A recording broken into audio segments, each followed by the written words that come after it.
మొత్తం కాంగ్రెస్ వైపు మళ్ళింది మిత్రులారా. ఎందుకనంటే ఈ తెలంగాణ రాష్ట్రంలో కావచ్చు, ఏపీలో కావచ్చు, ఈ రాజకీయ నాయకుల వ్యవహారం ఏ విధంగా ఉంటుందంటే పదవి లేకుండా వీళ్ళు బతకలేరు. ఒకసారి పదవి అలవాటు అయిన తర్వాత వీళ్ళకి పదవి లేకుండా బతకలేరు. ఒకవేళ పదవి వచ్చినా వాళ్ళ పార్టీ అధికారంలో లేకుంటే మూటెమ్ముళ్ళే చదువుకొని పదవితో సహా ఆ పార్టీలోకి చెక్కేయడం జరుగుతుంది.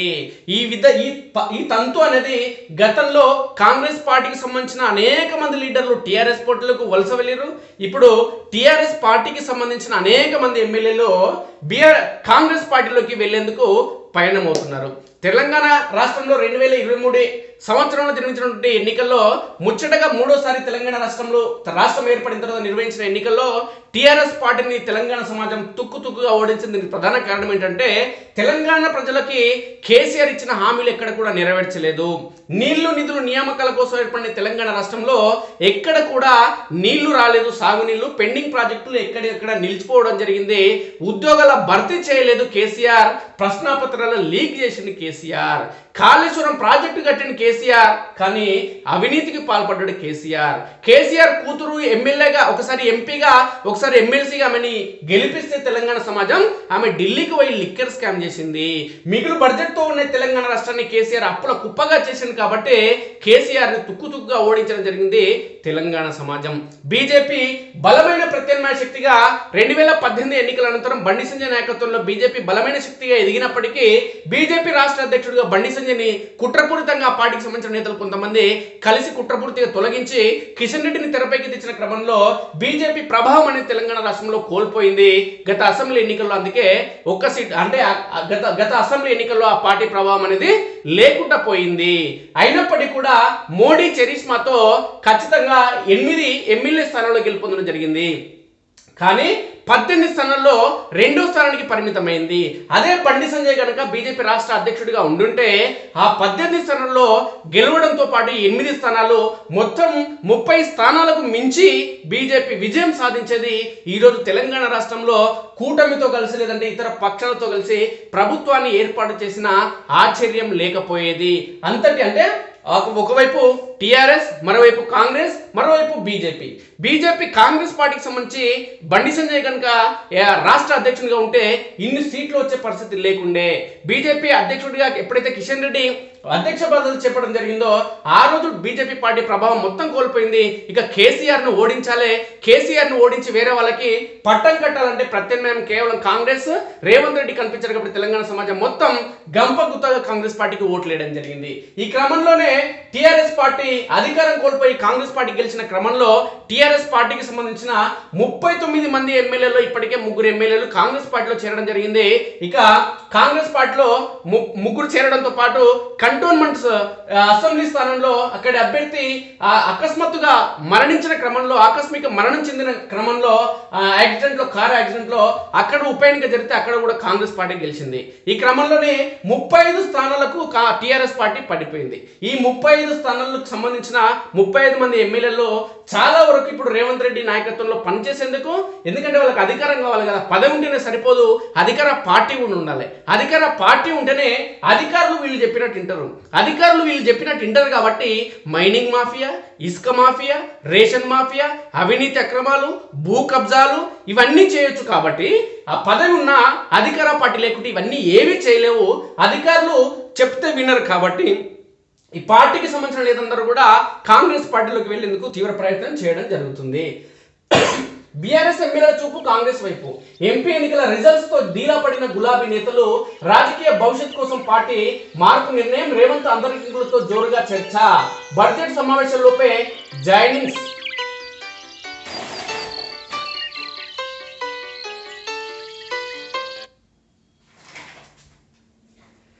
బడ్జెట్ సమావేశంలోపే జాయినింగ్స్.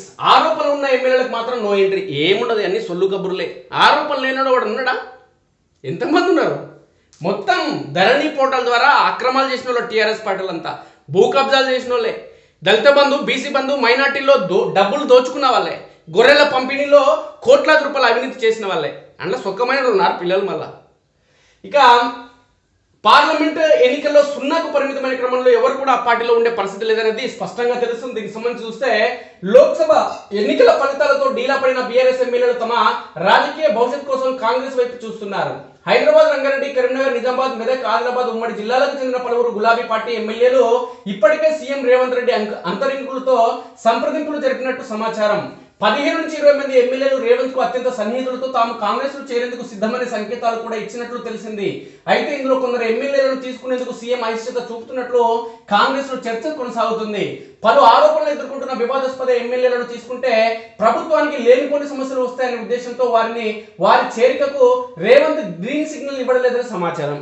రేవంత్ రెడ్డి గారు మీ సీఎం కుర్చీ ఓడిపోతుందని, నెల రోజుల్లో కాంగ్రెస్ ప్రభుత్వం పడిపోతుందని, మీరు అధికారం చేపట్టిన తర్వాత, ముఖ్యమంత్రి అయిన తర్వాత, ప్రమాణ స్వీకారం చేసిన తర్వాత వరంగల్కు సంబంధించిన కడియం శ్రీహరి మాజీ ఉప ముఖ్యమంత్రి చెప్పడం జరిగింది. పదే ఒక్కసారి చెప్పలే. సీఎం రేవంత్ రెడ్డి కుర్చీ ఊసిపోవడం ఖాయం, రేవంత్ రెడ్డి ప్రభుత్వం కూలిపోవడం ఖాయం, కాంగ్రెస్ ప్రభుత్వం అనేది 1 లేదంటే 3 నెలల్లో కూలిపోవడం ఖాయమని పదే ప్రచారం చేసినటువంటి కడియం శ్రీహరిని మీ పార్టీలో చేర్చుకున్నారు. ఆయన బిడ్డకి ఎంపీ పదవి ఇచ్చారు, ఎంపీ బీఫామ్ ఇచ్చారు, గెలిపించుకున్నారు. మీరు నిబంధనలు పాటిస్తారు, నవ్వుకుంటారు ఏమన్నా చెప్తే.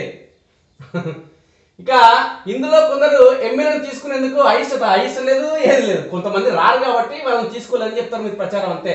ఇక సిటీ శివారులోని ఒకే కుటుంబంలోని 2 ఎమ్మెల్యేలను సీఎం సలహాదారు వేం నరేందర్ రెడ్డిని కలిసి కాంగ్రెస్ లో చేరేందుకు తాము సిద్ధంగా ఉన్నామని చెప్పినా వారిని చేర్చుకునేందుకు నిరాకరించినట్టు తెలిసింది. అది మల్లారెడ్డి అల్లుడు.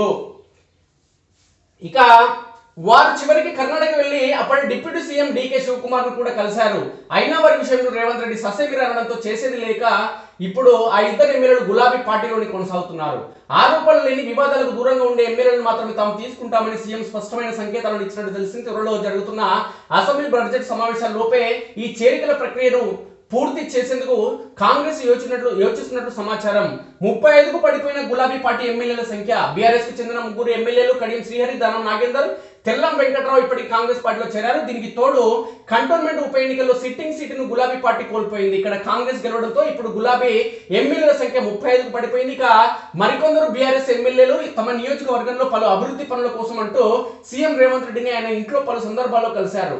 మెదక్ ఉమ్మడి జిల్లాకు చెందిన 4 బీఆర్ఎస్ ఎమ్మెల్యేలు సునీత లక్ష్మారెడ్డి, కొత్త ప్రభాకర్ రెడ్డి, గూడెం మహిపాల్ రెడ్డి, మాణిక్ రావు అప్పట్లో రేవంత్ ను కలవడం బీఆర్ఎస్ ను కలవరానికి గురి చేసింది. ఇక రంగారెడ్డి ఉమ్మడి జిల్లాకు చెందిన రాజేంద్రనగర్ ఎమ్మెల్యే ప్రకాష్ గౌడ్ కూడా సీఎం ను కలిశారు. ఒక దశలో ఆయన చేరికకు ముహూర్తం కూడా పెట్టారు, కానీ చివరి క్షణంలో తాను చేరడం లేదని ప్రకటించారు. ఇప్పుడు ఆయన విషయంలో మళ్ళీ చర్చ సాగుతుంది. కరీంనగర్ ఉమ్మడి జిల్లాకు చెందిన బీఆర్ఎస్ ఎమ్మెల్యే ఒకరు ఇప్పటికే సీఎం సలహాదారు వేం నరేందర్ రెడ్డితో టచ్ లో ఉన్నారు. ఆదిలాబాద్ జిల్లాలో 2 గులాబీ ఎమ్మెల్యేలు సైతం కాంగ్రెస్ వైపు చూస్తున్నట్లు ప్రచారం సాగుతుంది. నిజామాబాద్ లో ఒకరు హస్తం బాట పట్టనున్నారని చర్చ నడుస్తుంది. మహబూబ్నగర్ జిల్లాలో కూడా ఒక ఎమ్మెల్యే కాంగ్రెస్ లో చేరేందుకు రెడీగా ఉన్నట్టు సమాచారం.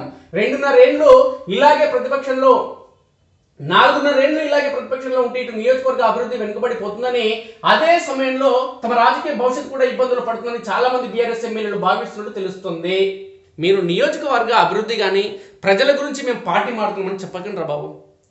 ఎందుకంటే నియోజకవర్గంలోని మెజార్టీ ప్రజలు మీకు ఈ పార్టీ అభ్యర్థి, అది ఏ పార్టీ అన్నా కానీ, ఈ పార్టీ అభ్యర్థి అయినందుకే, ఫలానా పార్టీ అభ్యర్థి అయినందుకే మిమ్మల్ని ఓట్లేసి గెలిపించడం జరిగింది.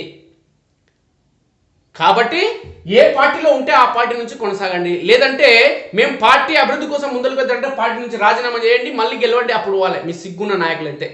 ఈ క్రమంలోనే మహబూబ్నగర్ జిల్లాలో మొత్తం 14, అంటే ఉమ్మడి పాలమూరు జిల్లాలో మొత్తం 14 అసెంబ్లీ సెగ్మెంట్లు ఉంటే 12 స్థానాల్లో కాంగ్రెస్ పార్టీ విజయం సాధించడం జరిగింది.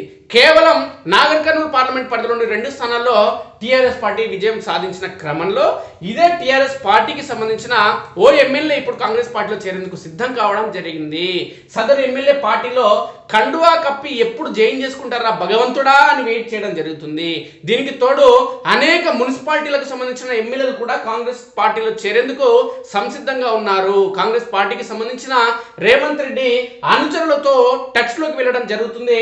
మమ్మల్ని దయచేసి పార్టీలో చేర్చుకోండి, మీ కాల్ముక్తం అనే కోణంలో ప్రయత్నం చేయడం జరుగుతుంది. వీళ్ళకి పదవులు, పార్టీలు, అధికార పార్టీ తప్ప ప్రజలు వీళ్ళకి గుర్తొస్తారు, ఏ పార్టీ అయినా కానీ.